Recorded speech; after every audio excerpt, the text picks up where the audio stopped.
The engine dies. Staff Sergeant Lafayette Pool sits frozen in the commander's cupola of his M4 Sherman tank, hand still on the radio switch.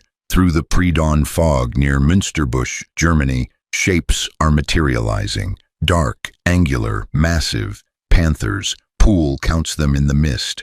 3 o'clock, 9 o'clock, 12 o'clock.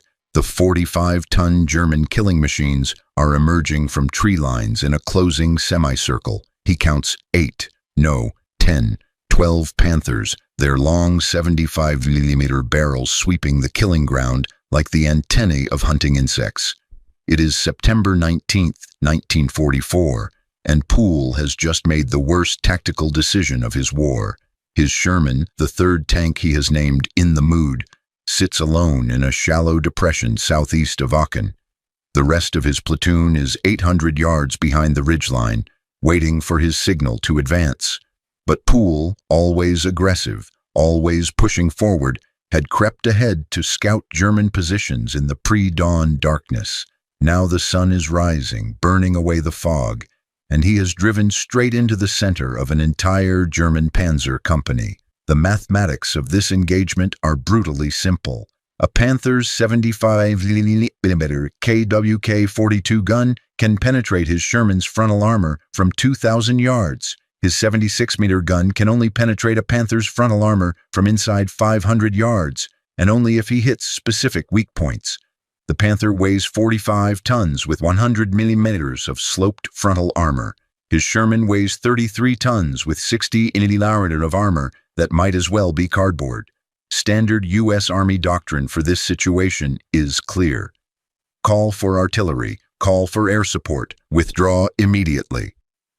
But Pool cannot withdraw forward. That puts him into the German guns. He cannot turn around. His thin rear armor will be exposed for 30 critical seconds while the tank rotates. In that time, 12 German gunners will pump armor-piercing rounds into his crew compartment. His driver, Corporal Wilbert Baby Richards, his gunner, Corporal Willis Groundhog Aller, his loader, Tech 5 Dell Jailbird Boggs, his bow gunner, Private Bert Schoolboy Close. All will burn. What Pool doesn't know is that the decision he makes in the next 15 seconds will revolutionize American armored doctrine. That the stupid maneuver he is about to execute will be taught at Fort Knox for the next 80 years. That 12 German tank commanders are about to learn why American Sherman crews have stopped fighting fair. Pool keys the intercom. His voice is Texas calm. Baby, on my mark, full reverse. Groundhog, stay on target. We're going to do this backward. By September 1944, American tankers in Europe are dying at an unsustainable rate. The problem is technological, mathematical, and institutional, and it is killing 5 American tank crews for every German Panther they destroy. The M4 Sherman medium tank, pride of American industrial production, is being systematically slaughtered by German Panther and Tiger tanks across France. From the hedgerows of Normandy to the approaches to the Siegfried Line, the pattern repeats. German tanks fire first from long range. American tankers die before seeing where the shot originated. After-action reports from June through August 1944 document the carnage. The 3rd Armored Division's Combat Command reports loss ratios of 4:1, sometimes 5:1 in tank versus tank engagements. A Sherman costs $45,000 and takes 2 months to build. A trained tank crew takes 6 months to produce. The mathematics are grim. America can replace the Shermans, but not the men fast enough. The problem is physics. A Panther's high-velocity gun generates 920,000 joules of kinetic energy at the muzzle. The Sherman's 76mm generates 685,000 joules. When both fire at 1,000 yards, the Panther's armor-piercing round retains penetration capability. The Sherman's round bounces. Armor disparity compounds the problem. The Panther's frontal glacis, 100 millimeters of steel sloped at 55 degrees, creates an effective thickness of 185 millimeters. The Sherman's frontal armor, 64 mm at 47 degrees, creates 93 mm of effective protection. A Panther can engage Shermans from outside American gun range, firing with impunity. American tank crews call it meeting engagements, a sanitized term for ambush. German Panthers position in hull-down firing positions, exposing only their turrets behind terrain. When American armor advances down roads or across fields, Panthers fire from concealment. The first indication of enemy presence is usually the metallic shriek of German steel penetrating American armor. Crew survival rates tell the story. Between 60–80% of penetrated Shermans catch fire. The Sherman's ammunition storage, wet stowage improvements notwithstanding, ignites easily. Tankers call them Ronsons after the cigarette lighter slogan, "Lights every time." Exit hatches are small. Wounded crew members rarely escape. The U.S. Army Ordnance Department insists the Sherman is adequate. General Jacob Devers writes in July 1944, the M4 tank has been hailed as one of the most successful weapons produced by the United States. Technical reports emphasize the Sherman's reliability, ease of maintenance, and numerical superiority. For every Panther Germany produces, America produces 7 Shermans. But tank crews fighting Panthers don't care about production ratios. They care about the 17 seconds between seeing a Panther and burning alive. Field commanders report the problem up the chain.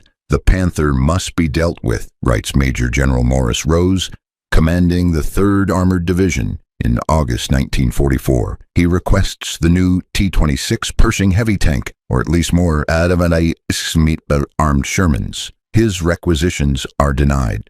Pershing production will not begin until 1945. The 70-centimeter Sherman is in short supply.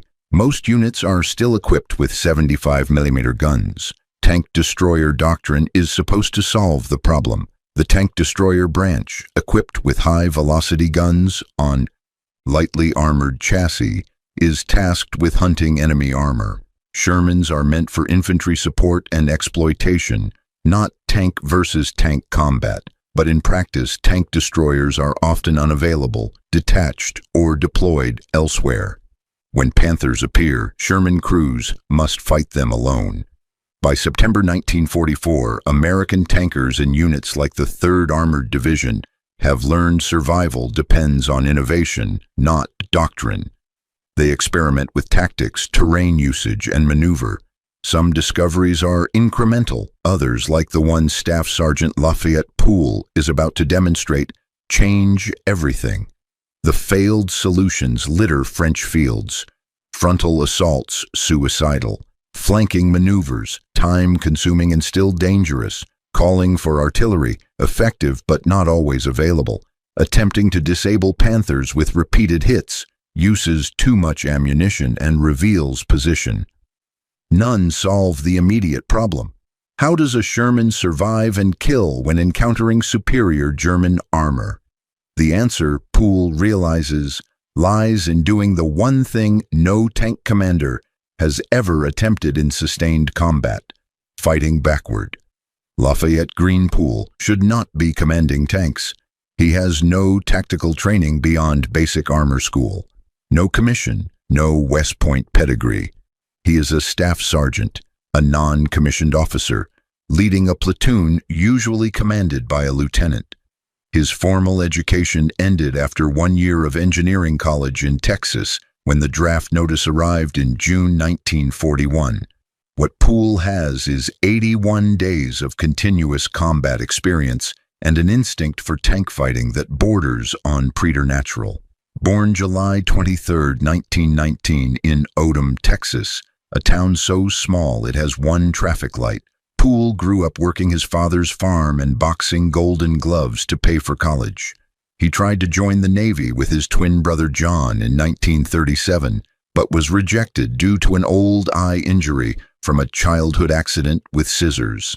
When the Army drafted him in 1941, they took him despite the damaged iris. The Army made Pool a mechanic in the newly formed 3rd Armored Division. He taught himself tank gunnery by reading manuals at night. He memorized armor penetration tables. He studied German tank specifications in captured intelligence reports. When the division received its first M4 Shermans in 1942, Pool volunteered for every gunnery range session, firing until his crew could reload and engage targets faster than any other platoon. Pool's obsession with training is legendary. His crew, Corporal Wilbert Richards, driver, Corporal Willis Aller, gunner, Tech 5 Del Boggs, loader, and Private Bert Close, bow gunner, drills constantly. Pool demands perfection, 5-second reload times, first round hits at 1-200 yards, emergency bailout procedures practiced until muscle memory takes over. He nicknames his crew Richards is Baby for his small stature and aggressive driving. Aller is Groundhog for the goggle marks around his eyes. Boggs is Jailbird after choosing Army service over prison time. Close is Schoolboy because he is 17 with peach fuzz on his face. Twice Pool is offered a commission as a lieutenant. Twice he refuses. "I just want to have one of the best tank crews in the division," he tells his battalion commander, Lieutenant Colonel Walter Richardson. Pool understands something his superiors don't. Tank combat is a crew skill, not a command position. Better to stay with trained men than accept promotion and start over with strangers. Between June 27th and September 19th, 1944, Pool and his crew destroyed 258 German armored vehicles. The tally includes 12 tanks, mostly Panthers, plus self-propelled guns, half-tracks, and armored cars. They kill over 1,000 German soldiers and capture 250 prisoners. Pool's tank leads his task force in 21 major attacks. These numbers make him the deadliest American tank commander of World War II, and he achieved them in less than 3 months. But numbers don't capture Pool's real innovation. On September 7, 1944, during fighting near Diesen, Belgium, Pool encounters a Panther at 1,500 yards, extreme range for his 76mm gun. Standard doctrine says close distance or wait for a better shot. Instead, Pool notices terrain, a slight rise that puts his Sherman hull down if he backs up 20 yards. He orders Richards to reverse. As the Sherman backs up the rise, Pool keeps the gun on target using the tank's vertical stabilizer, a crude gyroscope that maintains gun aim while moving. The Sherman crests the rise in reverse, exposes only its turret, and fires. The Panther explodes. Pool realizes the Sherman can fight backward, and fighting backward changes everything. Pool cannot officially test his theory. There are no training ranges in a combat zone, no test protocols, no ordnance officers to evaluate new tactics. The 3rd Armored Division is advancing toward Germany. Every night brings hasty defensive positions, maintenance, ammunition resupply, and 4 hours of sleep. So Pool tests his theory in combat. Small engagements, controlled risks. On September 10th, near Namur, Belgium, Pool's platoon encounters 3 German self-propelled guns positioned in a tree line. Standard tactic, advance to flanking position under covering fire. Instead, Pool orders all 5 platoon tanks to advance in line to a ridgeline 600 yards from the enemy, then execute a synchronized reverse down the slope. The platoon commanders think he has lost his mind. "That's ass backward," radios Lieutenant Hayes from 2nd Platoon. Literally. "Trust me," Pool replies. The 5 Shermans advance. At 600 yards, inside the German gun range, the SPGs open fire. Rounds whistle overhead as the Shermans crest the ridge. Pool counts. 3, 2, 1, back. 5 Sherman drivers shift into reverse simultaneously. The tanks back down the slope in formation, maintaining turret aim forward using their stabilizers. They settle into hull-down positions where only turrets remain visible over the ridgeline crest. The German gunners see 5 targets disappear, leaving only small turret profiles exposed. Pool's tanks fire. The SPGs fire. But the Germans are shooting at turrets, 3-foot-high targets at 600 yards, while the Americans shoot at full vehicle silhouettes. Within 90 seconds, all 3 German vehicles are burning. 0 American casualties. Lieutenant Hayes radios. "War Daddy, that's the craziest thing I've seen work." Pool begins teaching the technique to other platoon commanders. The key is terrain selection. Any reverse slope, any depression, any position that provides defilade protection. American tank doctrine has always emphasized hull-down fighting, but traditionally that meant driving forward into position and stopping. Pool's innovation is continuous movement backward while maintaining fire, what later doctrine will call shoot and scoot. The Sherman's technical features make this possible. The M4 has 12 degrees of gun depression. The barrel can aim 12 degrees below horizontal. The Panther has only 8 degrees. This means a Sherman in hull-down position can depress its gun to fire down forward slopes while exposing minimal target area. A Panther attempting the same position must expose more of its hull to achieve firing angle. The Sherman's vertical stabilizer, derided by some crews as useless for accurate shooting on the move, suddenly becomes valuable.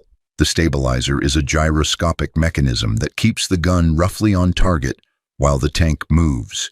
It is not accurate enough for precision fire while rolling, but it is perfect for maintaining aim during short reverse movements. A Sherman backing 20 yards can keep its gun pointed at a target. A Panther must stop, traverse, and re-aim after any movement. Pool's crews practice during lulls in combat. They find ideal reverse positions, hill crests with good rear slopes, berms with clear fields of fire, ridgelines with defilade protection behind. They measure sight lines. They rehearse synchronized reversing, where multiple tanks back up in formation without collision. By September 18th, Pool's entire platoon has mastered reverse position fighting. They just haven't tested it against a full-strength German Panzer company. That test comes the next morning at Münster Busch. Lieutenant Colonel Walter Richardson receives Pool's radio transmission at 05:03 hours, September 19th, 1944. Contact: 12 Panthers engaging.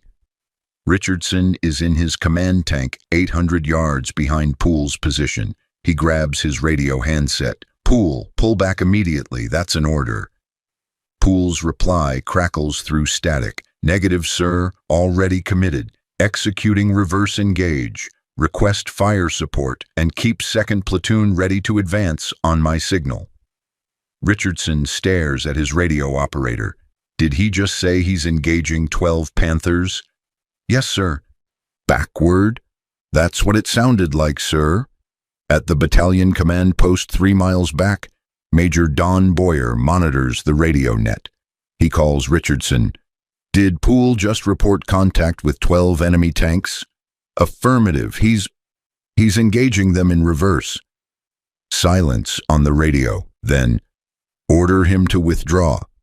"I tried, sir. He says he's committed." "Then get artillery on those Panthers before—" The radio frequency explodes with overlapping transmissions. "Contact front, Panthers at tree line. Taking fire, taking fire. Gunner, traverse right.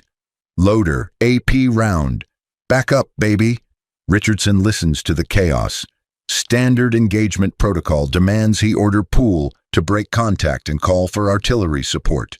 But something in Pool's voice, the Texas calm drawl even under fire, makes him hesitate. Pool comes back on command frequency. "Colonel, respectfully suggest 2nd Platoon advance to ridgeline and prepare hull-down positions. When these Panthers move to flank me, your boys will have side shots." Richardson makes the decision.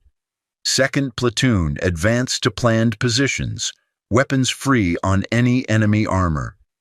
In the battalion command post, Major Boyer hears this exchange and reaches for his handset to countermand the order, then stops. Boyer has been in armored command for 2 years. He has read after-action reports from North Africa, Sicily, Italy. He knows the statistics. Sherman crews who survive the war are the ones who innovate, who adapt, who find tactical solutions to technological problems.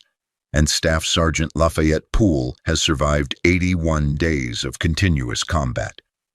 Boyer keys his radio. "Richardson, what's Pool doing?"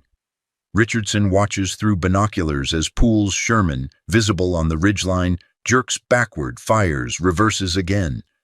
"Sir, I'm not entirely sure, but it looks like he's fighting from hull down while continuously repositioning. He's using the ridge for cover, popping up to fire, then backing down." A pause. "Is it working?" "Stand by." Richardson counts. 3 Panthers are burning in the German tree line.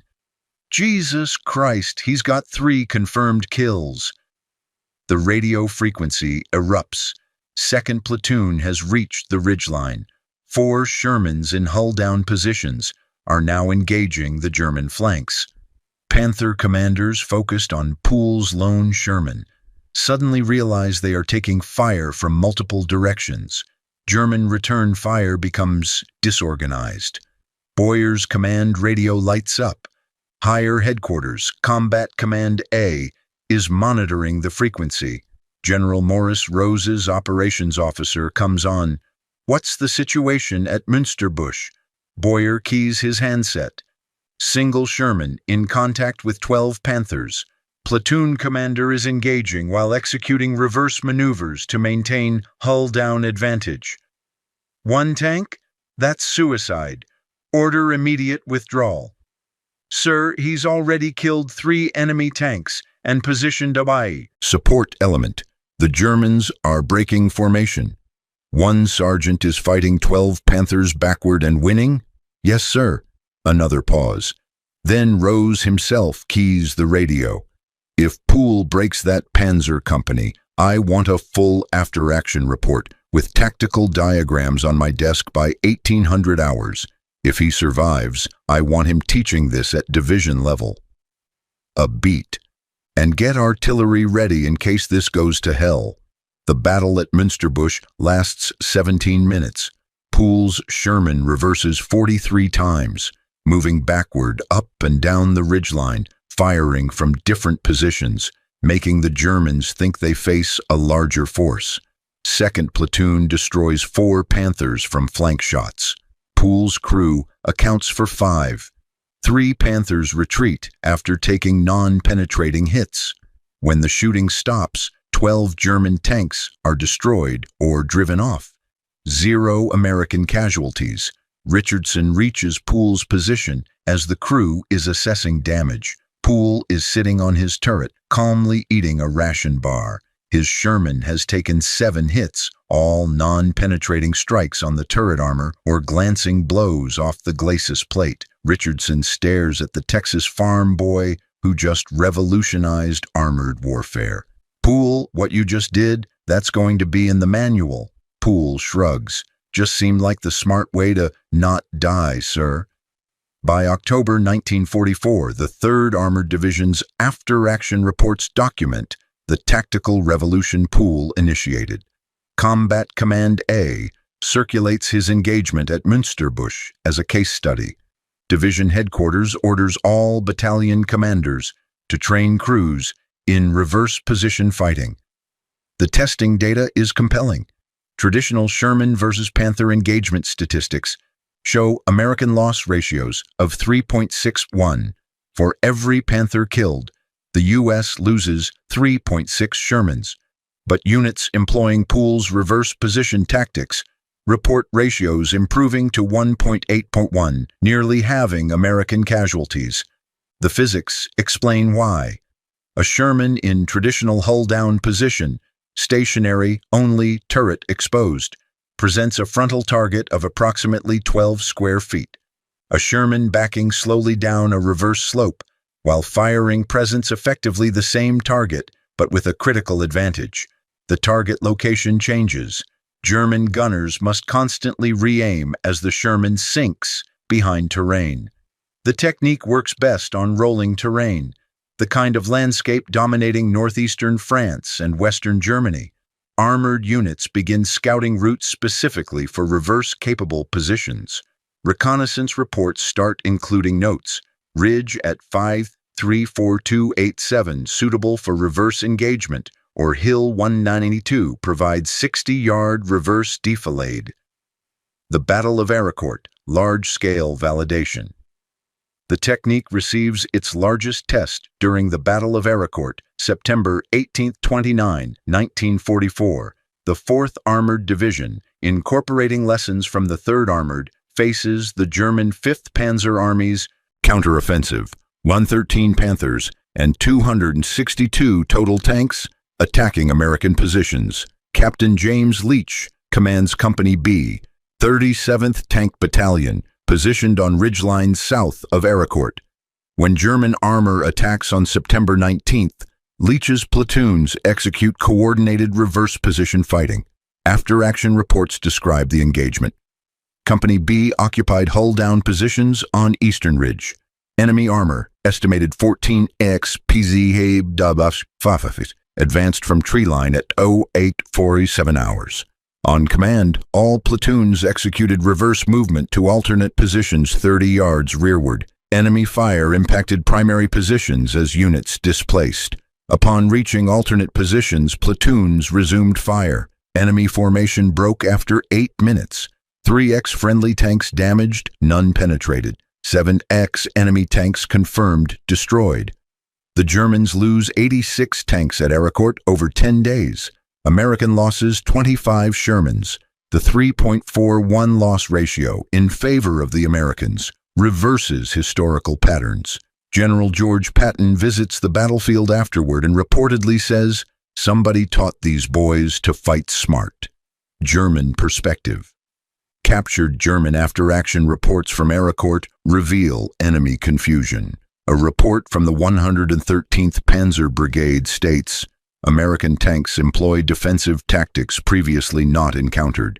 Enemy vehicles occupy visible positions, then disappear when engaged. When vehicles reappear, positions have changed, requiring reacquisition and range adjustment. This tactic negates our range advantage and creates impression of larger enemy forces. A captured Panzer commander, Lieutenant Klaus Behrmann, provides more detail during interrogation in October 1944. We would see the Sherman on a hill. We shoot. The Sherman vanishes. We think we hit it. But then it shoots back from the same hill, but different spot. We must find it again. By then, it has moved again. It was like fighting ghosts. German commanders attempt to counter the tactic by concentrating fire on suspected American positions. But this wastes ammunition and reveals German locations. Some units try advancing rapidly to close distance, but this exposes thin side armor to hull-down Shermans positioned in depth. By November 1944, German tactical guidance warns of American defensive withdrawal fire positions. The guidance recommends avoiding frontal attacks on ridge positions and instead flanking around American strongpoints. But in the terrain-restrictive Hürtgen Forest and approaches to the Siegfried Line, flanking options are limited. The November 23rd demonstration. On November 23, 1944, Lafayette Pool, now recovered from his September 19th wounding but medically evacuated with a shattered leg, is summoned to 1st Army headquarters at Spa, Belgium. General Courtney Hodges has authorized a tactical demonstration for division commanders. Pool, on crutches, briefs 22 Armored Battalion commanders on reverse position fighting. His presentation includes terrain selection criteria, crew coordination procedures, and engagement sequence timing. He emphasizes the technique works only with trained crews. Attempts by untrained units result in collisions, navigation errors, and exposed positions. Colonel Truman Boudinot, commanding the 67th Armored Regiment, asks the critical question, "Sergeant Pool, you're telling us to fight while driving backward. How many engagements did you survive using this technique before getting hit?" 17, sir. Got hit on the 18th. and your survival rate compared to traditional tactics. My crew never took a single casualty using reverse positions, sir. Every time we fought traditional, advancing into contact, we got hit. The demonstration includes live fire exercises. 3 Sherman crews, trained by Pool before his wounding, execute reverse position drills against stationary targets representing Panthers at various ranges.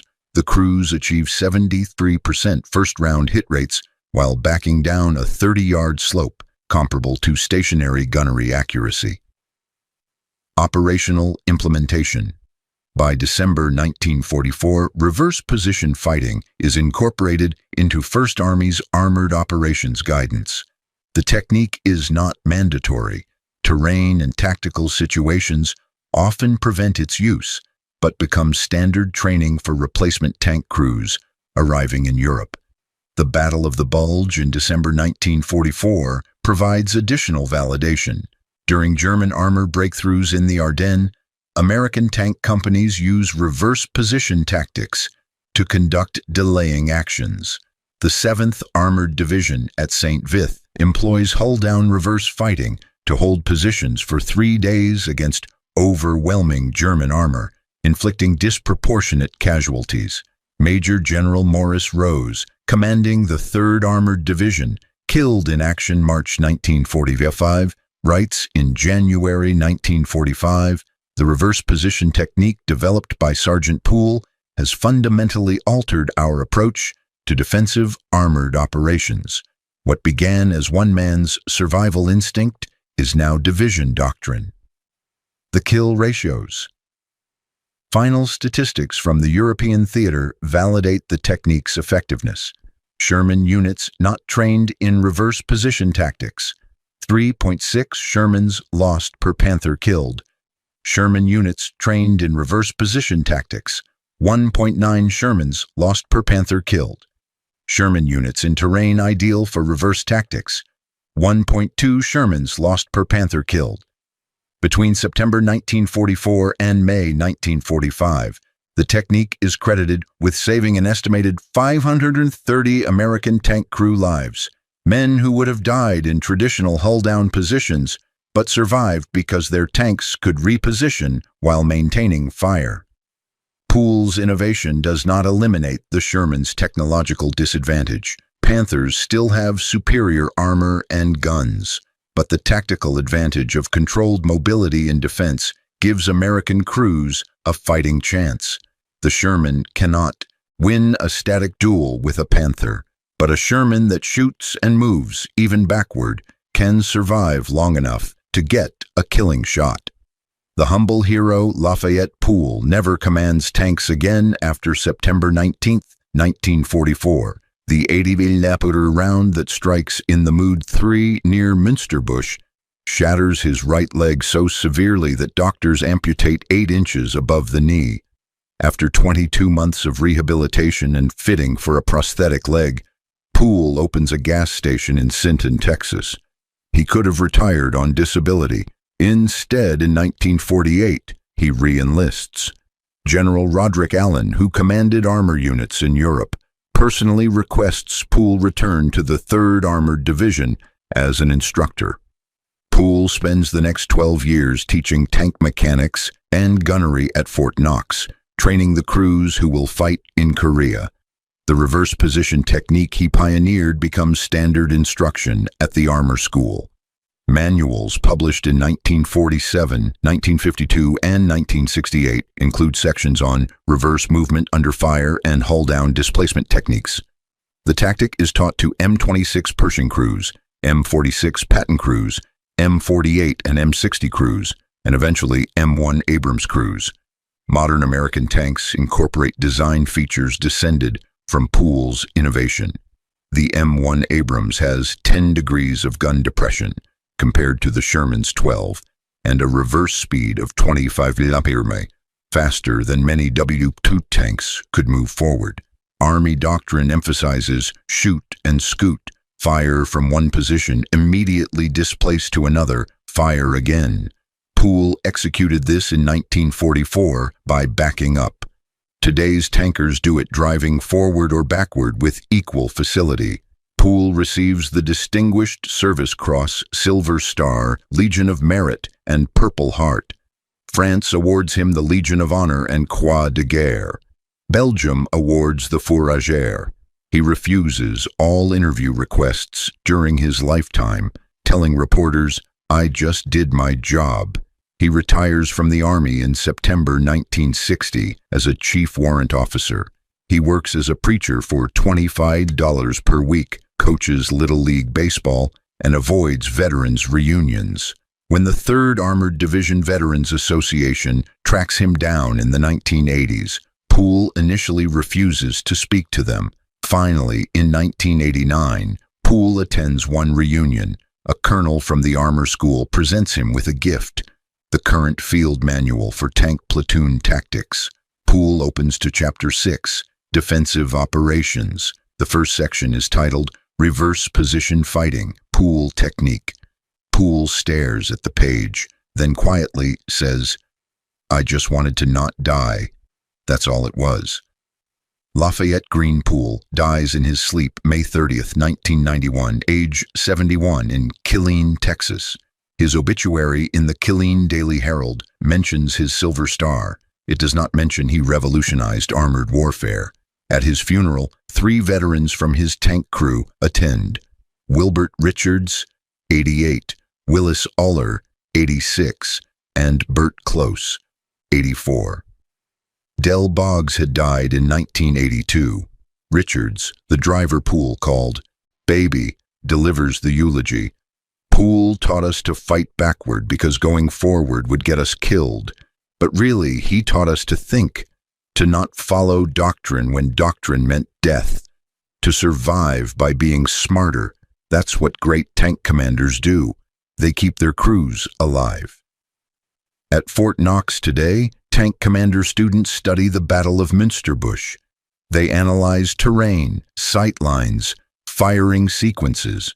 The lesson concludes, when technological advantage favors the enemy, tactical innovation equalizes the fight. Sergeant Pool's reverse position technique saved hundreds of American lives because one man refused to accept that Shermans couldn't beat Panthers. They couldn't in a fair fight, so he stopped fighting fair. The greatest military innovations come not from laboratories or procurement offices, but from battlefields where soldiers face impossible situations and invent solutions. Lafayette Pool faced 12 Panthers with 1 Sherman and survived because he fought backward. Today's Army still teaches that lesson. Sometimes the way forward is in reverse.